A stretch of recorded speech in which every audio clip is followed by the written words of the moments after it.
Assalamualaikum warahmatullahi wabarakatuh.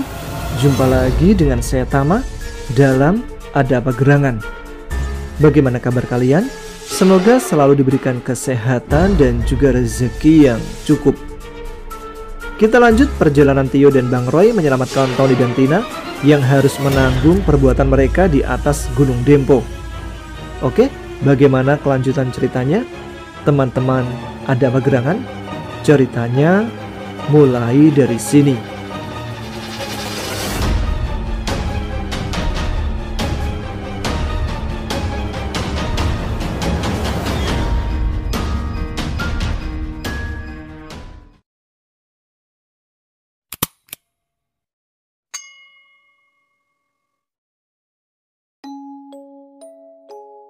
Setelah semua dirasa sudah beres, kami memulai pendakian.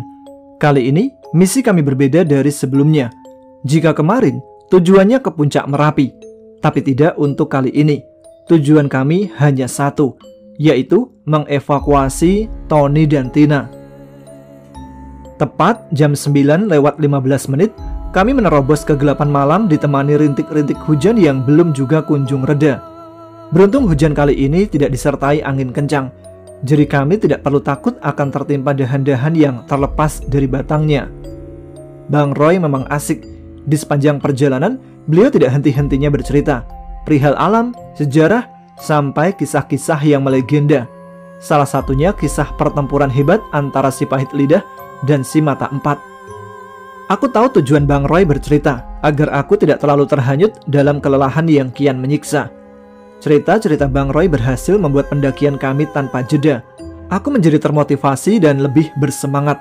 Walau sebenarnya langkah kaki mulai gontai. Lelah sudah tidak bisa diuraikan dengan kata-kata. Apalagi hawa dingin mulai terasa melilit. Aku tidak boleh menyerah. Seberapa tersiksanya tubuhku saat ini tidaklah seberapa bila dibandingkan dengan kejadian yang dialami Tony dan Tina. Cahaya headlamp mulai terlihat meredup. Di tengah hujan yang masih terus saja mengguyur, membuat tubuhku menggigil karena rasa dingin yang menyergap. Sesekali juga terdengar suara gemeletak akibat gigi yang bergesekan. Kepalaku terasa berat. Hal itu membuat konsentrasi mulai dipertaruhkan. Jalur yang tadinya dihiasi sedikit akar, sekarang lebih dominan akar dan sedikit tanah. Hujan yang belum kunjung reda membuat kami menggunakan tenaga ekstra untuk melaluinya.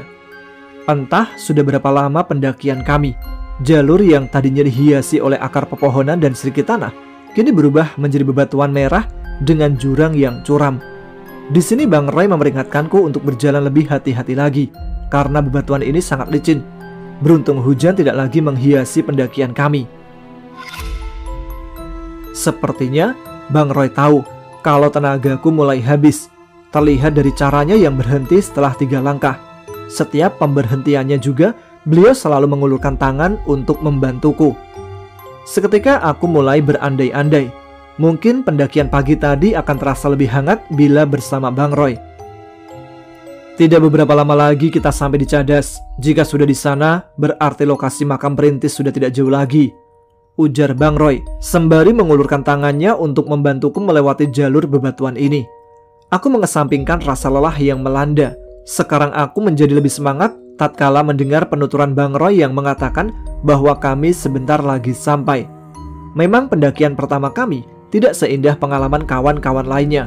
Tapi apa boleh buat, mungkin ini adalah permintaan dari garis takdir yang telah ditetapkan oleh Tuhan. Hujan memang tidak lagi turun, hanya menyisakan air yang mengalir menuju kaki gunung. Tapi kali ini kami harus berpacu melawan angin yang berhembus kencang. Ada rasa khawatir akan terkena hipotermia, karena dari sore sampai menuju tengah malam, tubuhku tidak henti-hentinya diguyur hujan. Ada untungnya juga terus bergerak sepanjang malam, sehingga gejala itu tidak menghampiriku. Namun, bukanlah itu yang aku khawatirkan sekarang. Bagaimana nasib Tony dan Tina? Diguyur hujan semalaman, hanya beralaskan kain yang ku berikan tadi. Ditambah lagi hembusan angin kencang.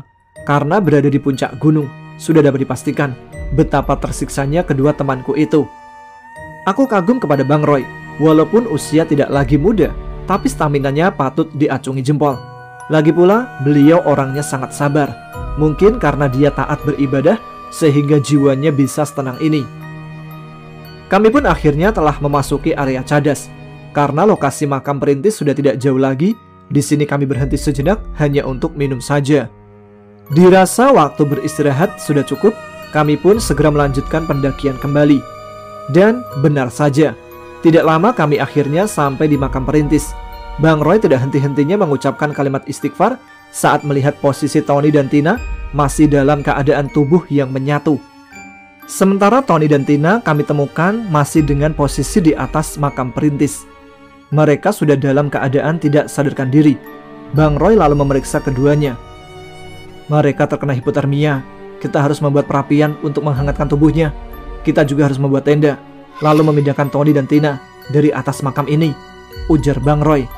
Aku dan Bang Roy menutup tubuh Tony dan Tina dengan terpal. Lalu kami mencari lokasi yang agak landai untuk membuat tenda.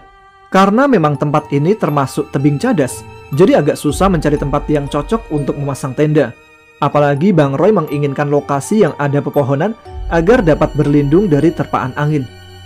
Tio, sebaiknya kamu berganti pakaian.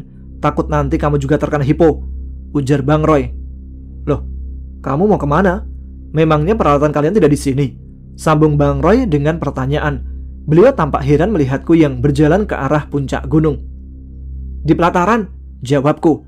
Bang Roy terkejut mendengar penuturanku, yang mengatakan bahwa peralatan kami berada di pelataran. Jadi, kalian sudah sampai di pelataran? Bagaimana Tony dan Tina bisa berada di sini? Sedangkan jarak makam ini ke pelataran lumayan jauh, pungkas Bang Roy. Entahlah bang, bagaimana ini terjadi. Yang jelas aku menemukan mereka di lokasi ini, jelasku. Jadi, mereka memang sengaja mencari lokasi untuk berbuat seperti ini, ucap Bang Roy. Mungkin, jawabku singkat. Aku pun berlalu menuju ke pelataran seorang diri untuk mengambil semua peralatan kami. Sedangkan Bang Roy menyibukkan diri mencari lokasi yang tepat untuk membuat tenda.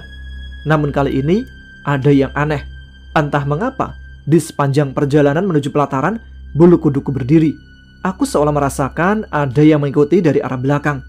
Aku tetap melanjutkan pendakian sambil berusaha agar tetap tidak menoleh ke belakang. Karena kata orang, jika kita menoleh, hal itu akan membuat rasa takut menyergap. Jalur yang basah ditambah lagi harus melintas di celah-celah akar pohon dengan gestur tanah berbatuan kerikil membuatku berjalan sangat hati-hati. Karena jika terjadi sesuatu, tidak ada yang menolong. Tidak lama sampailah aku di puncak Dempo. Oh iya, Gunung Dempo memiliki dua puncak. Yang pertama puncak Dempo, terus yang kedua puncak yang lebih tinggi lagi, yaitu puncak Merapi Dempo.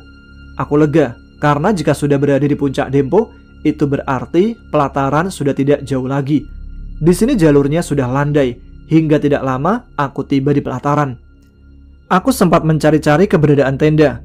Malam yang semakin larut, ditambah lagi cahaya headlamp mulai meredup, membuat pandanganku terbatas. Aku mempercepat langkah kala melihat dua tenda berwarna merah dan hijau. Setelah sampai, aku pun masuk dan berganti pakaian.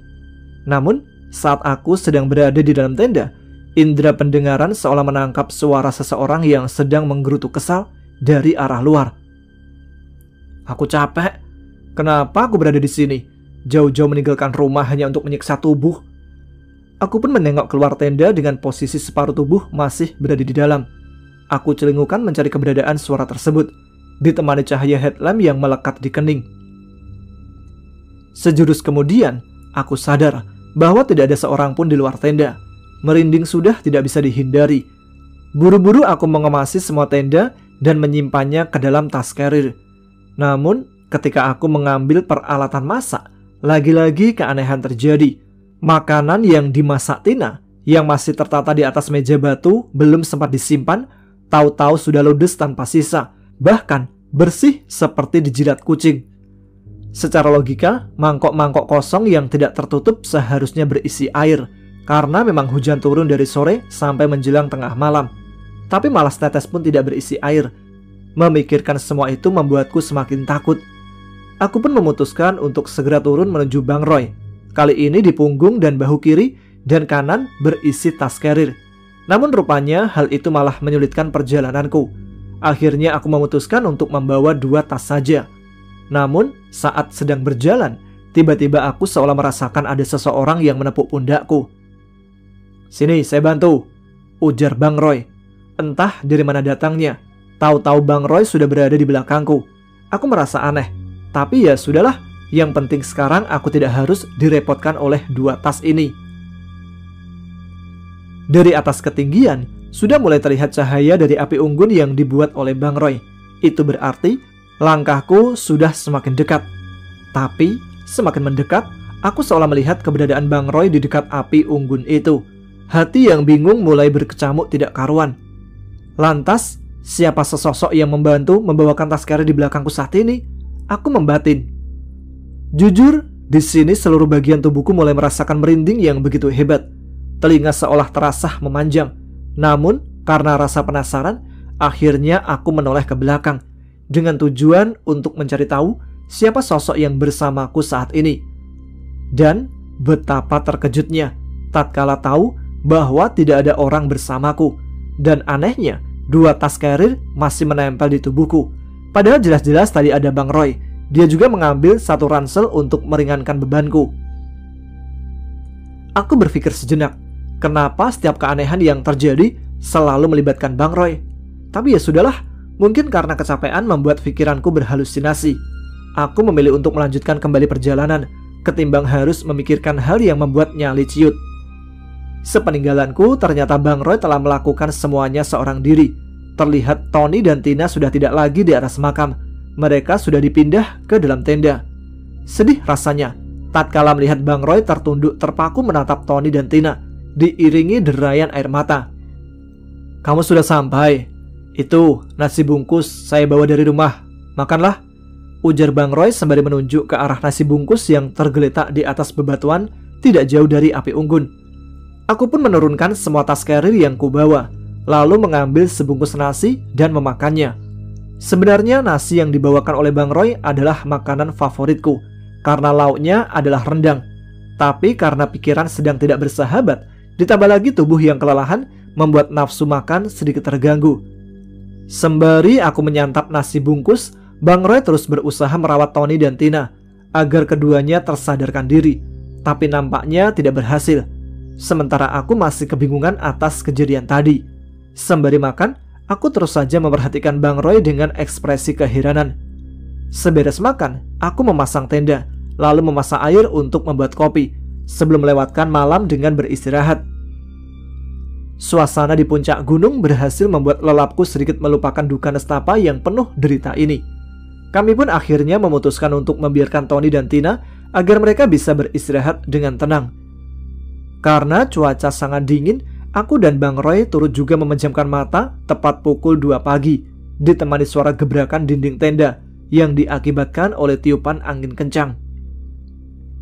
Sama seperti saat masih di rumah, bangun pagi hanyalah sebuah wacana. Tubuh yang lelah membuatku bangun kesiangan. Ada perasaan tidak enak hati saat melihat makanan telah selesai dimasak, tersaji rapi di atas bebatuan.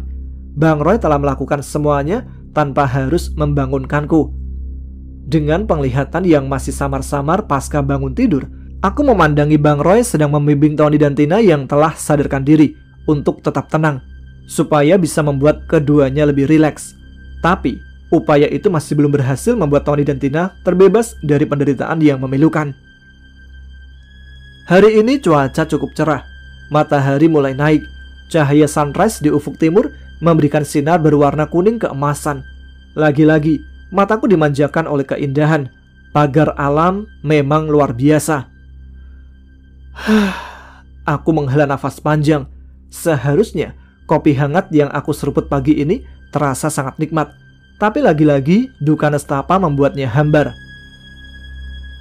Setelah menikmati cahaya sunrise sejenak, aku kemudian menghampiri Bang Roy dengan niat ingin mempertanyakan perihal tim evakuasi. "Bang, anggota brigade kira-kira datangnya jam berapa?" tanyaku pada Bang Roy dengan suara setengah berbisik. Hal itu sengaja aku lakukan, karena bukan tidak mungkin Tony dan Tina akan syok bila mendengarnya. "Mungkin sekitar jam 1 atau 2 siang. Mereka akan datang lebih cepat karena melewati jalur pendakian Tugu Rimau. Dari sana hanya memakan waktu sekitar 4-5 jam saja bila tanpa hambatan. Tapi medannya lebih curam dan terjal, sangat memacu adrenalin. Pendaki pemula tidak diperkenankan lewat jalur itu," ujar Bang Roy. Bukankah itu lebih beresiko untuk mengevakuasi Tony dan Tina? Ujarku. Kalau soal resiko, semua punya resikonya masing-masing. Tapi jalur yang terbilang curam akan memudahkan proses evakuasi. Karena mereka menggunakan tali, korban akan diturunkan perlahan dengan cara bergelantungan pada tali itu. Jelas Bang Roy. Apakah di sini pernah terjadi hal-hal yang tidak diinginkan? Tanyaku lagi. Sebenarnya Gunung Dempo sangat bersahabat bila kita mentaati peraturan yang ada. Tapi banyak para pendaki mengabaikannya. Setelah terjadi sesuatu yang buruk, barulah mereka menyadari kesalahannya. Ya, itulah manusia. Jika kita sadari, pengurus Gunung Dempo telah memberikan petunjuk yang benar. Mungkin kamu juga melihatnya.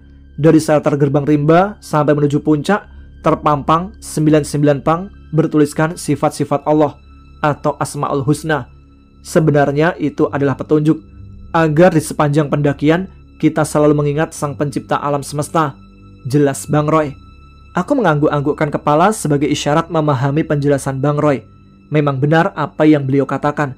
Terkadang kita lupa pada Tuhan saat sedang berbahagia. Namun setelah menderita, barulah ingat. Itulah hal yang manusiawi sering terjadi kepada kita. Waktu seakan berlalu begitu cepat. Tanpa terasa perbincangan kami sudah lebih dari 3 jam lamanya. Tio, aku haus. Terdengar suara Tony memanggil namaku. Aku pun berpamitan pada Bang Roy untuk mengambil air minum untuk Tony. Setelah selesai memberikan air minum pada Tony, aku kembali lagi menghampiri Bang Roy. Sepertinya beliau sedang membersihkan makam perintis itu. Ternyata di sana memang ada plang yang terbuat dari besi ringan yang menjelaskan bahwa di sini ada makam. Mungkin karena kemarin hari mulai temaram sehingga membuat Tony dan Tina tidak mengetahui hal ini. Aku pun mendekati Bang Roy, lalu kemudian bertanya, "Kenapa makam ini disebut makam perintis, Bang?" Dulu, sekitar tahun 60-an, ada 3 orang pendaki yang bernama Pak Mulyorejo, Pak Mujimin, dan Pak Imam. Mereka yang merintis jalur pendakian ini selama 1 minggu. Dan ini adalah makam Pak Mulyorejo. Beliau meninggal di pelataran. Konon katanya waktu itu almarhum kena hipotermia. Mungkin karena kehabisan logistik juga. Jelas Bang Roy.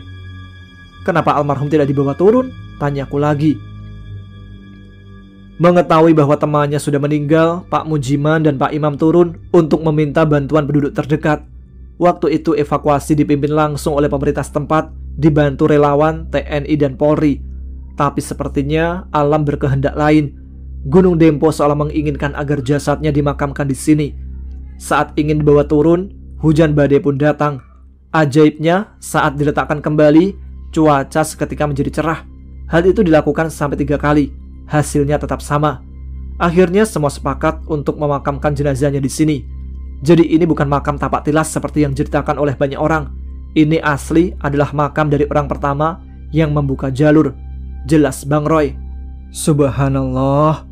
Mungkin karena almarhum sudah berjasa sebagai orang pertama yang merintis, Gunung Dempo menginginkan jasadnya dimakamkan di sini agar menjadi bagian dari sejarahnya, ujarku. Lebih kurang begitu.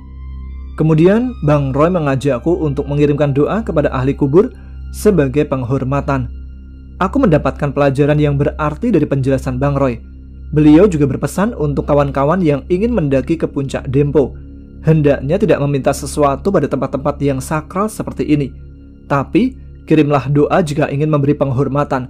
Jika memang tidak, seharusnya tidak mengotori. Aku menghembuskan nafas panjang. Cerita-cerita seperti inilah membuat destinasi gunung yang kita daki menjadi istimewa. Ini adalah catatan buat kita semua. Hormati tradisi-tradisi daerah yang kita kunjungi. Tidak mempercayai bukan berarti tidak menghargai. Hargai semua tradisi di setiap daerah. Karena tradisi, terciptalah budaya. Saat aku dan Bang Roy sedang berbincang-bincang, tiba-tiba kami seolah mendengar suara pendaki lain. Itu mungkin tim evakuasi, ujar Bang Roy kepadaku. Kami pun beranjak dari tempat duduk, lalu memeriksa keadaan sekitar. Tapi hutan yang lebat di bawah sana membuat kami tidak bisa melihat dengan jelas. Namun dari riuhnya suara, Bang Roy meyakini bahwa itu adalah tim evakuasi. Aku sangat terharu kalau melihat antusias warga yang begitu besar. Bukan hanya anggota brigade saja, tapi tim gabungan, TNI, Polri, SAR juga digerakkan untuk evakuasi Tony dan Tina. Bahkan beberapa relawan yang notabene-nya adalah masyarakat setempat malah mendominasi. Pagar alam memang luar biasa. Persatuannya patut diacungi 2 jempol. Mereka bukan hanya sekedar berbondong-bondong saja, tapi memang benar-benar berupaya keras untuk mengevakuasi kedua sahabatku. Benar apa yang dikatakan Bang Roy. Tim evakuasi datang lebih cepat. Tepat jam 2 siang, Tony dan Tina sudah bisa dievakuasi. Aku hanya bisa berdoa, semoga saja prosesnya berjalan dengan baik. Tim evakuasi gabungan tidak henti-hentinya mengucapkan kalimat istighfar tatkala mengetahui keadaan Tony dan Tina. Namun tidak ada waktu untuk saling menyalahkan. Evakuasi saat ini harus segera dilakukan jika tidak ingin sampai di bawah kemalaman. Tony dan Tina mereka masukkan ke dalam tandu sekop. Tandu ini memiliki pegangan yang melengkung. Alasnya bukan dari terpal dan datar, melainkan sedikit cekung dan beralaskan besi. Tandu ini berfungsi untuk mengurangi gerakan ke tulang belakang leher dan mengurangi resiko cedera lebih lanjut selama evakuasi. Setelah beres packing, evakuasi pun dimulai. Tony dan Tina meringkuk dalam satu tandu. Bagian tubuh mereka diikat biar tidak terjatuh. Setiap jalur yang curam, evakuasi dilakukan dengan tali yang ujung dan pangkalnya diikat di batang pohon. Tony dan Tina dievakuasi turun dengan cara bergelayutan. Proses evakuasi memang terbilang berat dan memakan waktu. Karena setiap melewati jalur yang landai, Tony dan Tina yang berada di dalam tandu harus dipikul. Penuh perjuangan dan melelahkan. Untung saja tim evakuasi gabungan sudah terlatih secara khusus. Kesabaran dan keikhlasan sangat dibutuhkan dalam setiap hati para relawan. Setelah melalui proses yang panjang dan melelahkan, akhirnya Tony dan Tina berhasil dievakuasi dengan selamat. Disambut suara azan maghrib yang menggema di setiap pengeras suara masjid. Mereka pun segera dilarikan ke rumah sakit terdekat. Aku segera mengeluarkan ponsel untuk memberi kabar kepada Ibu dan Bi Rohayati, ibunya Tony. Mereka harus mengetahui kejadian ini. Assalamualaikum, Bi, ini Tio, sapaku. Iya Tio, Bibi sudah tahu, soalnya nomormu terdaftar di kontakku, balas Bi Rohayati. Entah kenapa, saat mendengar suara Bi Rohayati, bibirku seolah terkunci. Rasanya aku tidak memiliki kekuatan untuk mengatakan apa yang telah terjadi kepada anaknya. Tio, kenapa kamu diam? Terdengar suara Bi Rohayati di seberang sana. Aku hanya terdiam mendengar suara Bi Rohayati dalam telepon. Hatiku hancur tidak mampu berucap sepatah kata pun. Akhirnya aku memutuskan untuk mengakhiri panggilan telepon. Lalu segera masuk ke dalam mobil ambulan. Berkali-kali ponselku berdering. Bi Rohayati memanggil balik, tapi aku mengabaikannya. Aku tahu kalau beliau mengira pulsaku habis. Buluran bening di kelopak mata jatuh tanpa disadari tatkala aku membaca pesan singkat dari Bi Rohayati. Tio, ada apa? Apa kalian baik-baik saja nak? Kenapa ponsel Tony tidak aktif? Ditambah lagi, suara sirena ambulan yang berpacu melawan seruan panggilan sholat di masjid membuat air mataku kian mengalir deras. Aku yang telah berada di dalam mobil diiringi derayan air mata, hanya bisa menatap Gunung Dempo dari kejauhan di sela-sela hari yang mulai temaram. Di balik indahnya Gunung Dempo tersimpan sejarah kelam tentang Tony dan Tina. Kejadian ini sulit untuk dilupakan sepanjang hidupku. Bahkan bisa jadi akan menjadi buah bibir di semua penjuru alam semesta. Saat di puncak gunung, aku belum begitu pilu. Tapi entah kenapa, ketika aku, Tony dan Tina dinaikkan ke dalam mobil ambulan, ditambah lagi suara sirena, di situ hatiku mulai terasa hancur. Jika aku hanya seorang sahabat merasakan hancur seperti ini, bagaimana dengan Bi Rohayati sebagai ibu kandung Tony? Sedih, pilu, malu, bercampur aduk menjadi satu. Sulit kubayangkan betapa terpukulnya hati seorang ibu. Apalagi keluarga Tony termasuk dalam kategori orang terpandang. Ya Tuhan, berikanlah kekuatan kepada Bi Rohayati dan Om Wardana. Hatiku meminta dalam doa. Rupanya, dilema yang aku rasakan diketahui oleh Tony. Dia menggenggam erat tanganku lalu berkata, "Kawan, jangan sampai Mama tahu hal ini ya." Aku sebisa mungkin menahan air mata agar tidak terjatuh di hadapan Tony. Sementara Tina, dia sudah tampak seperti orang depresi. Dari kemarin sampai saat ini, Tina hanya bisa menangis tanpa berucap kata pun. Bahkan dia juga tidak makan dan minum. Tidak lama akhirnya kami sampai di RSUD, rumah kesehatan terdekat. Tony dan Tina langsung mendapatkan perawatan secara intensif.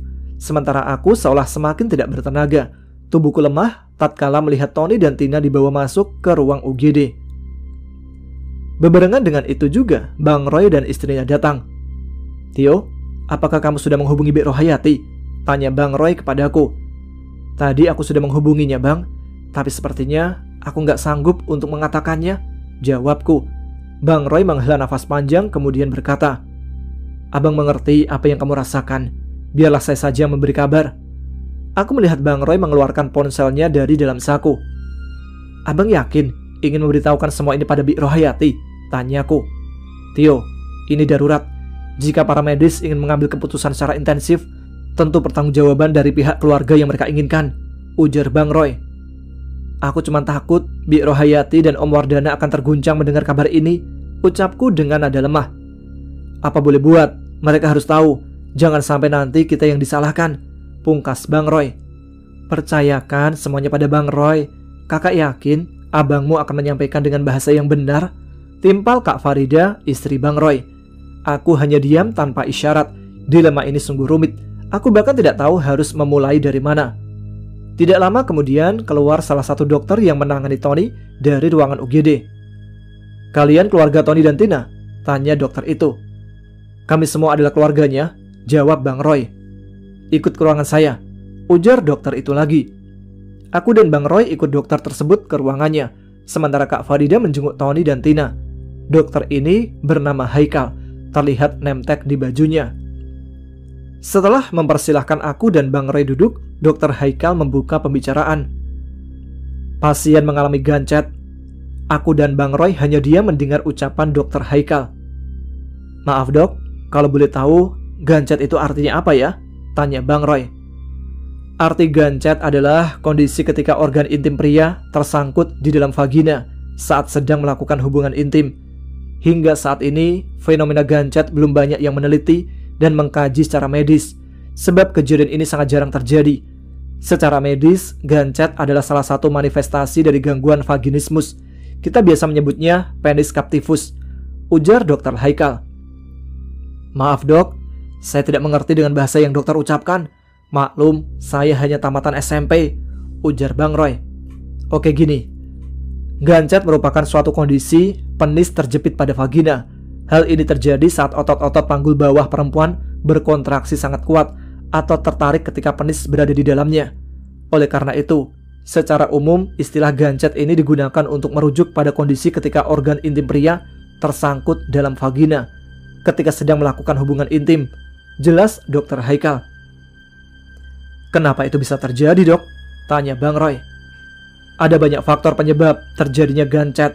Salah satunya otot V yang kejang-kejang secara tiba-tiba, infeksi labia, trauma, atau bisa jadi penyebabnya karena perasaan takut dan khawatir ketika berhubungan. Jika itu terjadi pada laki-laki, disebut penis captivus. Namun jika terjadinya pada wanita, disebut vaginismus. Penyebab lain kenapa itu terjadi dikarenakan kekakuan otot dinding vagina yang tidak bisa dikendalikan. Saat vaginismus ini terjadi, dinding vagina akan mengembang dan berkontraksi ketika sedang berhubungan intim. Dinding vagina terbuat dari jaringan otot yang kemungkinan sedikit berdenyut selama orgasme. Nah, terkadang otot-otot vagina berkontraksi lebih dari biasanya. Kontraksi otot tersebut menyebabkan bukaan vagina menyempit, lebih rapat dan membuat laki-laki kesulitan untuk mengeluarkan penisnya, terutama ketika masih ereksi. Pasalnya, aliran darah memenuhi seluruh batang penis ketika ereksi dan membuat ukurannya membesar.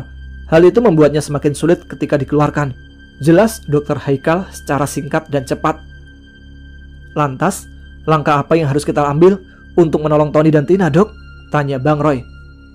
Dokter Haikal menghela nafas berat. "Secara medis kita sudah melakukan yang terbaik, namun hasilnya tetap nihil. Yang lebih memprihatinkan adalah kondisi Tina. Seiring berjalannya waktu, kondisi psikologisnya semakin melemah.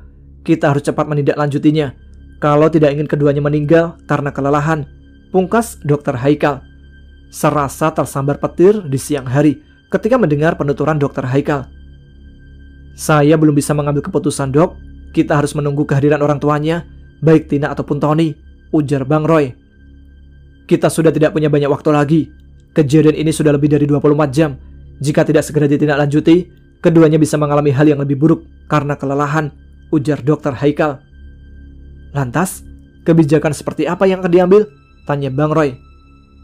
Sepanjang karir saya sebagai dokter, keputusan ini yang paling berat, ucap Dr. Haikal terhenti. Sepertinya dia ingin mengutarakan sesuatu, tapi tampak begitu berat. Keputusan seperti apa yang dokter maksud? Tanya Bang Roy penasaran. Kami akan berusaha menyelamatkan keduanya. Sampai di sini, Dr. Haikal tidak memberikan penjelasan apapun lagi. Tidak lama kami dikejutkan oleh kehadiran seorang suster. Dokter, pasien kamar nomor 9, kondisinya sudah semakin melemah, ujar suster itu dengan ekspresi penuh kekhawatiran. Dr. Haikal pun meminta izin kepada kami untuk melihat pasiennya. Maaf, saya harus mengecek kondisi pasien. Sebaiknya kalian segera mengisi formulirnya agar kami bisa segera menindaklanjuti Tony dan Tina, ujar Dr. Haikal. Dokter pun berlalu, tapi entah mengapa, sepeninggalan Dr. Haikal, Bang Roy seketika tampak lemah. Dia seolah tidak mempunyai tenaga untuk menopang tubuh. Aku yang masih belum mengerti dengan ucapan Dr. Haikal tadi, merasa bingung melihat ekspresi Bang Roy yang seketika berubah menjadi lemah dan tidak bersemangat. Berbeda dengan sebelumnya, kali ini sangat terlihat kesedihan dari raut wajah Bang Roy. Apa maksud dari ucapan Dr. Haikal yang mengatakan bahwa mereka akan berusaha menyelamatkan keduanya, Bang? Tanyaku kepada Bang Roy. Bang Roy hanya diam. Dia memegang pundakku sembari beranjak dari kursi di ruang Dr. Haikal. Ada apa, Bang? Tanyaku yang mulai khawatir. Bukannya menjawab, Bang Roy malah memelukku dengan air mata yang berderai. Katakan, Bang, apa benar di antara Tony dan Tina? Ucapku terhenti ketika Bang Roy memberikan anggukan kepala. Aku seketika lemah. Ternyata apa yang ada di dalam pikiranku benar. Bagaimana mungkin kami bisa memilih salah satu di antara Tony dan Tina yang harus diselamatkan? Tidak, Bang, tidak mungkin. Pasti ada cara lain untuk menyelamatkan keduanya, ucapku berat. Air mataku sudah tidak terbendung lagi. Hanya keajaiban dari Tuhan yang bisa merubahnya, ujar Bang Roy. Sosok yang tenang, penyabar dan tegar seketika luntur dari dirinya. Namun, saat aku dan Bang Roy sedang bergelut dengan dilema yang penuh duka nestapa itu, tiba-tiba terdengar suara dari kejauhan. Roy, apa yang terjadi pada Tony? Pemilik suara itu sangat familiar dalam diriku juga Bang Roy. Tio, apa yang sedang terjadi, nak? Terdengar juga suara lain yang memanggilku. Terlihat dari kejauhan kedua orang tua Tina dan Tony, juga ibuku. Dengan langkah yang tergesa-gesa, mereka menghampiri kami. Apa yang terjadi? Di mana Tony dan Tina? Tanya Bi Rohayati. Aku tidak mampu menjawab. Begitu juga dengan Bang Roy. Hanya tangannya yang mampu memberikan jawaban atas pertanyaan itu. Mereka pun meninggalkan kami.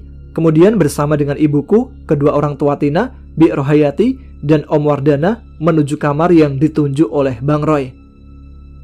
Namun, saat kedua orang tua Tony dan Tina hendak masuk ke ruangan, Dr. Haikal dan beberapa suster yang membantunya keluar dari kamar pasien nomor 9. Memang letak kamar nomor 9 berada bersebelahan dengan kamar Tony yang bernomor 8. Maaf, kalau boleh tahu, Bapak dan Ibu ini ada hubungan apa dengan pasien?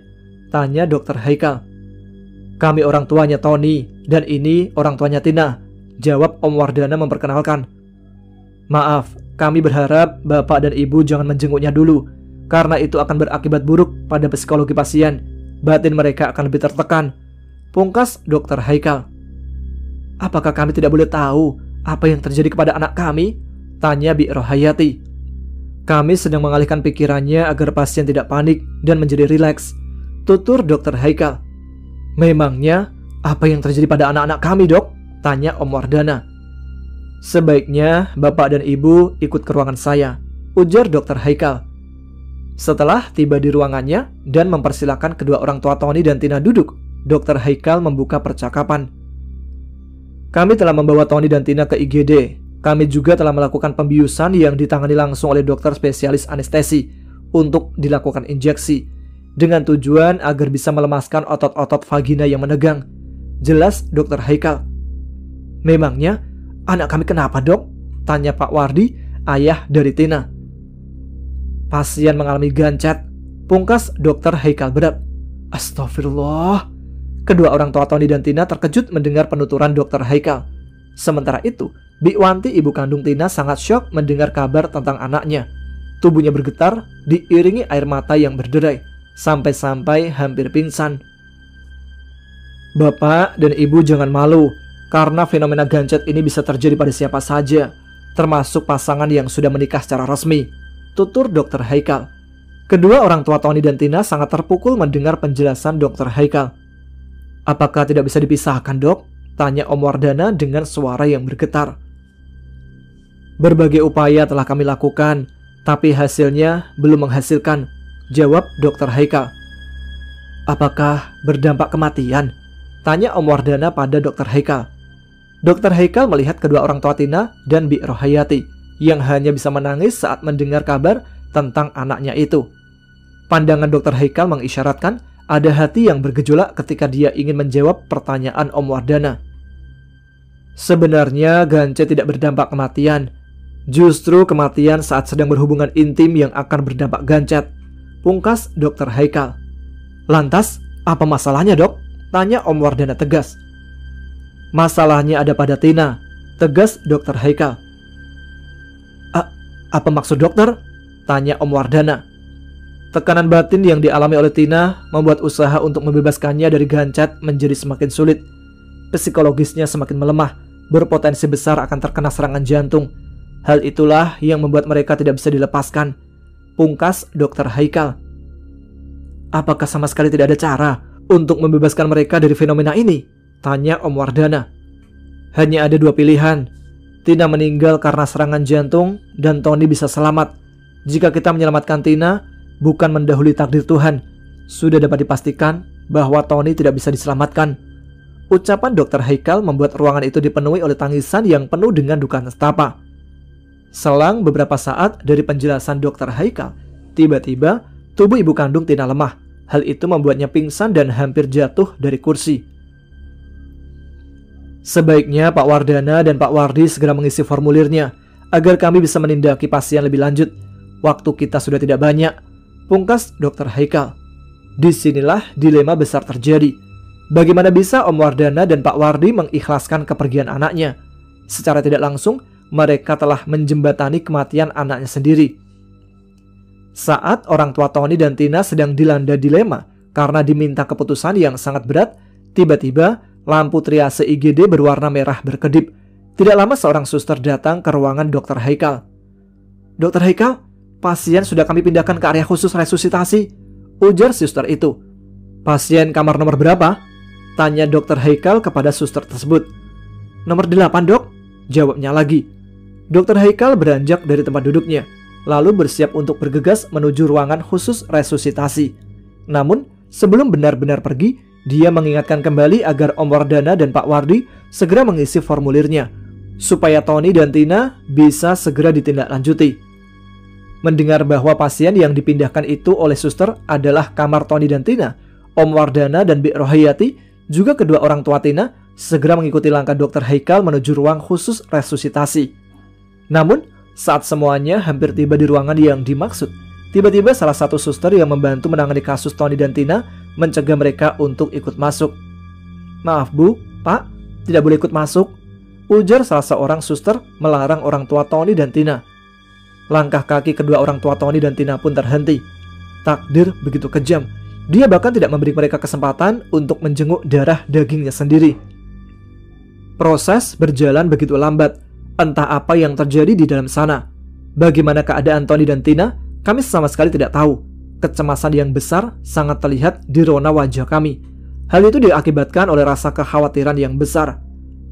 Setelah melalui proses yang panjang, akhirnya salah satu suster yang membantu Dr. Haikal keluar dari ruangan resusitasi dengan masih mengenakan seragam berwarna serba hijau.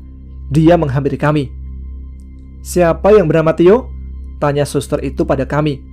Aku yang kala itu sedang duduk di kursi tunggu bersama ibu, beranjak dan menghampirinya. Saya Tio, ada apa ya sus? Tanyaku. Jujur, aku sebenarnya bingung, kenapa suster ini memanggilku? Pasien kami yang bernama Tony memanggil Anda, ujarnya. Suster, bagaimana keadaan anak kami? Tanya ibu Tony dan Tina hampir bebarengan. Sepertinya suster itu tidak mau membuat suasana semakin tidak baik. Terlihat dari bicaranya yang memberi sedikit harapan. Bapak dan ibu berdoa saja ya, kami akan melakukan yang terbaik selama kami bisa. Aku sedikit ragu untuk mengikuti suster itu, karena memang aku tidak mengerti apa yang ia inginkan. Tapi ibu meyakinkanku dengan memberikan isyarat anggukan kecil. Walau masih tampak bingung, aku pada akhirnya tidak mampu menolak ajakan suster itu. Terlihat Bang Roy dan istrinya, juga kedua orang tua Tony dan Tina, merasakan hal yang sama denganku. Mereka tampak heran. Kenapa harus aku? Sedangkan kedua orang tua Tony dan Tina kini bersama kami. Saat aku sampai di dekat Tony, dia tampak sangat berbeda. Kali ini senyuman menghiasi wajahnya, dan dia juga terlihat lebih tenang dari sebelumnya. "Kawan, aku ada permintaan," ujar Tony kepadaku. "Katakan, apa permintaanmu?" Aku balik bertanya. "Mama selalu menginginkan agar aku menjadi sepertimu. Setiap kali kamu lewat di depan rumahku ketika hendak sholat Jumat, Mama selalu bilang, Mama tuh maunya kamu seperti Tio. Sholat Jumatnya tidak pernah ketinggalan. Bantu aku untuk mewujudkan impian Mama, kawan. Pakailah pakaianku saat kamu ingin sholat Jumat," tandas Tony. Tony tidak pandai membohongiku. Aku tahu di balik ketenangan yang dia perlihatkan ada penyesalan teramat mendalam. "Tunggu kawan, apa maksud semua ini?" potongku. Ucapan Tony membuatku cemas. Apa maksudnya berbicara seperti itu? Sungguh aku tidak sanggup mendengarnya. "Aku tahu orang tuaku juga orang tua Tina tidak akan bisa mengambil keputusan untuk memilih salah satu di antara kami," pungkas Tony. "Tidak kawan, semua akan baik-baik saja," potongku. "Berjanji padaku kawan, wujudkan impian Mama," ucap Tony sembari menggenggam tanganku erat. Aku hanya bisa menganggukkan kepala di sela-sela air mata yang berlinang. "Jangan menangis kawan, kisahku hanyalah sebagai jembatan untuk menuju masa depan yang terang. Orang-orang akan menghargai tempat-tempat sakral dari sejarahku. Yang Maha Kuasa telah menakdirkan garis takdirku seperti ini," pungkas Tony. Ucapannya membuatku seolah tidak mempunyai kekuatan. Aku hanya menggeleng-gelengkan kepala diiringi derayan air mata. Namun di sela-sela pembicaraanku dan Tony, terdengar suara pasien monitor yang tadinya bip, bip, sekarang menjadi suara bip yang panjang. Lalu kemudian berbunyi lagi. Ada jeda beberapa saat di setiap suara yang dihasilkan oleh pasien monitor itu. "Maaf, sepertinya sudah waktunya untuk kami menindaklanjuti pasien. Detak jantung Tina sudah sangat mengkhawatirkan. Kami harus segera menanganinya. Kalau tidak, semua akan terlambat," ujar salah satu suster yang membantu menangani kasus Tony dan Tina. "Lanjutkan perjuangan kita kawan. Jadilah mataku untuk melihat keindahan alam semesta dari puncak Dempo," ucap Tony di sela-sela perjalananku yang mundur perlahan dengan tatapan tidak berpaling. Aku hanya bisa menatap Tony dari kejauhan sebelum aku benar-benar meninggalkan ruangan resusitasi. Terlihat Dr. Haikal dan susternya sibuk menangani kedua sahabatku. Dari sana, aku tahu waktu yang panjang dilakukan oleh Dr. Haikal bersama susternya karena mereka berusaha untuk menyelamatkan keduanya. Tapi takdir berbicara lain. Mau tidak mau, harus ada satu pilihan untuk menyelamatkan salah satunya. Dan Tony telah membuat keputusan bahwa dirinya lah yang menjadi sasaran untuk menyelamatkan Tina. Saat aku telah benar-benar berada di luar ruangan resusitasi, berbagai pertanyaan penuh kekhawatiran dari kedua orang tua Tony dan Tina merajam sukmaku. "Tio, bagaimana keadaan Tony?" tanya Bi Rohayati. "Bagaimana keadaan Tina?" Pertanyaan yang sama dilontarkan oleh Ibu Tina. Aku yang masih belum mampu mengucapkan sepatah kalimat pun memilih duduk di kursi tunggu di samping ibu. "Katakan nak, apa yang terjadi di dalam, agar kedua orang tua Tony dan Tina bisa lega bila mereka mengetahui keadaan anaknya," ucap ibu kepadaku. "Tony telah mengambil keputusan, Bu," pungkasku berat. "Keputusan apa?" tanya ibu. "Tony telah memilih dirinya untuk menyelamatkan Tina." Tangis pun pecah. Suasana kini berkabung duka, diiringi seruan panggilan sholat subuh. Lagi-lagi sang pencipta alam semesta memperlihatkan kekuasaannya. Suara azan itu membuktikan bahwa semua takdir telah ditentukan olehnya. Tidak ada yang dapat menghindar. Bila waktunya telah tiba, Maha benar Allah dengan segala firman-Nya. Narasumber tidak berani menjabarkan bagaimana meninggalnya Tony secara detail, karena ada larangan undang-undang yang berlaku. Suntik mati tidak dianjurkan dan dilarang keras oleh pemerintah. Walaupun eksekusi terpidana mati sekalipun, tetap dilarang keras, apapun alasannya. Untuk mengambil jalur aman, saya tidak akan menjabarkan kronologi kematian Tony. Mungkin sebagian orang berpikir, ini kan hanya cerita. Nah, disinilah letak kedewasaan kita. Kita kerap kali menyepelekan hal yang penting demi menghasilkan olah imajinasi dari hasil buah pikiran. Bukankah selain logis, edukasi, pesan moral, kita juga harus menghargai norma-norma yang berlaku. Apalagi dari awal ceritanya sudah dijabarkan dengan sangat detail. Aku mengumpulkan kekuatan untuk menjelaskan perihal permintaan Tony. Semua menangis haru tatkala mendengar penuturanku tentang keputusan yang Tony ambil. Bi Rohayati menangis histeris di pintu ruangan resusitasi. Semua pengunjung dan pasien rumah sakit terkejut mendengar tangisan histeris Bi Rohayati di pagi yang buta. Pagi itu, di depan ruangan resusitasi berkalang duka. Tangisan kian pecah tatkala tubuh yang terbujur kaku dibawa keluar oleh para medis untuk melakukan pemeriksaan DOA dan memastikan kematiannya. Dokter IGD mencatat seluruh hasil pemeriksaan dalam rekam medis pasien. Tony kemudian dikonsultasikan ke SMF forensik untuk dilakukan pemeriksaan DOA dengan melampirkan rekam medis pasien yang sudah diisi lengkap. Dokter SMF forensik melakukan pemeriksaan DOA dan menentukan kematian pasien. Setelah mengetahui alasan kematian Tony, mereka membuatkan surat keterangan kematian oleh dokter SMF forensik. Setelah semua proses pemulangan jenazah selesai dilakukan, kami pun membawa jasad Tony ke kota Lubuk Linggau untuk segera dikebumikan di tempat kelahirannya. Di sepanjang perjalanan, suara sirena ambulan terdengar sangat memilukan. Hal itu pula yang membuat tangisan Bi Rohayati dan Tina tidak kunjung reda. Apalagi Tina, kasihan dia. Temanku itu tampak seperti orang depresi. Jiwanya terguncang tatkala mengetahui bahwa Tony meninggal dunia dikarenakan ingin memberi kehidupan kepadanya. Walau secara sikap Tony terbilang keras kepala, tapi dia adalah sosok yang patut diapresiasi. Tony mengambil keputusan itu karena tidak ingin membuat kedua orang tuanya terbebani oleh kesalahan yang telah ia buat. Dia juga memberi kesempatan kepada Tina agar bisa memperbaiki diri, terutama kepada Sang Pencipta alam semesta. Sekitar lebih kurang 4 jam, kami akhirnya tiba di kota Lubuk Linggau. Terlihat bendera simbol kematian berwarna kuning berkibar di samping gang rumah keluarga duka. Kedua kakak kandung Tony bernama Reza dan Cynthia yang bekerja di ibu kota telah menyiapkan semuanya. Mereka memang tidak ikut ke pagar alam karena baru berangkat dari Jakarta setelah mendengar kabar bahwa Tony telah wafat. Tangis sanak saudara pun pecah. Apalagi Mbak Reza dan Mbak Cynthia, mereka begitu histeris saat melihat jasad Tony yang dikeluarkan perlahan dari dalam mobil ambulan. Namun tidak semua orang ikut berduka cita. Begitulah manusia. Beberapa di antaranya mencemooh, mencibir, bahkan mengumpat, walau dengan suara berbisik. Kerasnya kehidupan membuat mereka kehilangan rasa empati kepada sesama. Spekulasi miring tentang kematian Tony adalah azab dari Yang Maha Kuasa bermunculan. Aku hanya menghela nafas ketika cemoohan itu tertangkap indera pendengaranku. Karena semua sanak saudara telah berada di rumah duka dan tidak ada lagi keluarga yang ditunggu, hari itu juga Tony segera dikebumikan. Aku terus menahan air mata saat memandikan jenazah temanku itu. Semua proses yang dilakukan untuk mengantar Tony ke liang lahat, aku sengaja melibatkan diri karena memang ini adalah kali terakhirku bisa melihatnya.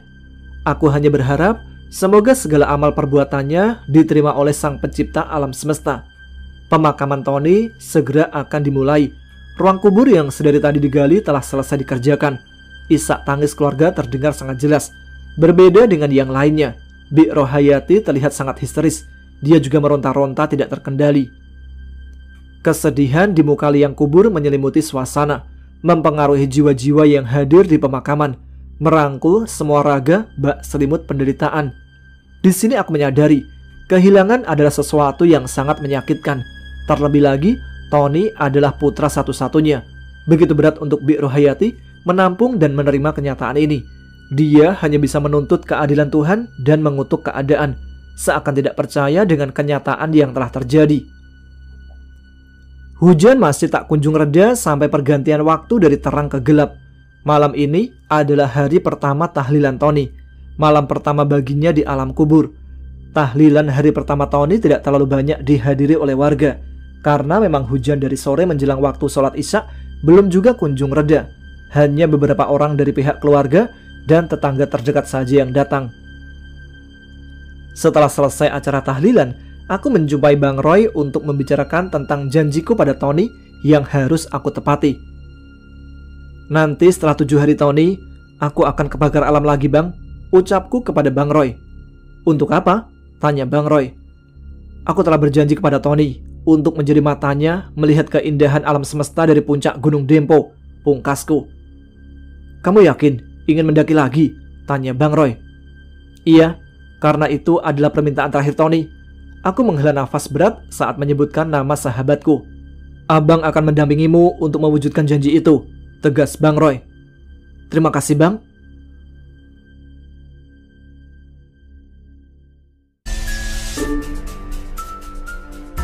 Baik, itu dia cerita petaka di Gunung Dempo yang dialami oleh Tony.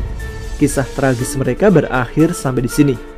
Oh iya, malam Jumat ini RHI FM libur dulu ya. Kita ganti dengan segmen Bukan Pendakian Biasa. Terima kasih untuk kalian yang selalu support channel Ada Apa Gerangan. Dengan menonton saja kalian sudah sangat membantu channel ini berkembang. Apalagi ditambah like dan share video ini, supaya lebih banyak lagi yang ikut mendengarkan. Jangan lupa subscribe bagi yang belum, tuliskan komen, tunjukkan eksistensi kalian. Saya Tama pamit, tetap semangat, jaga kesehatan. Wassalamualaikum warahmatullahi wabarakatuh.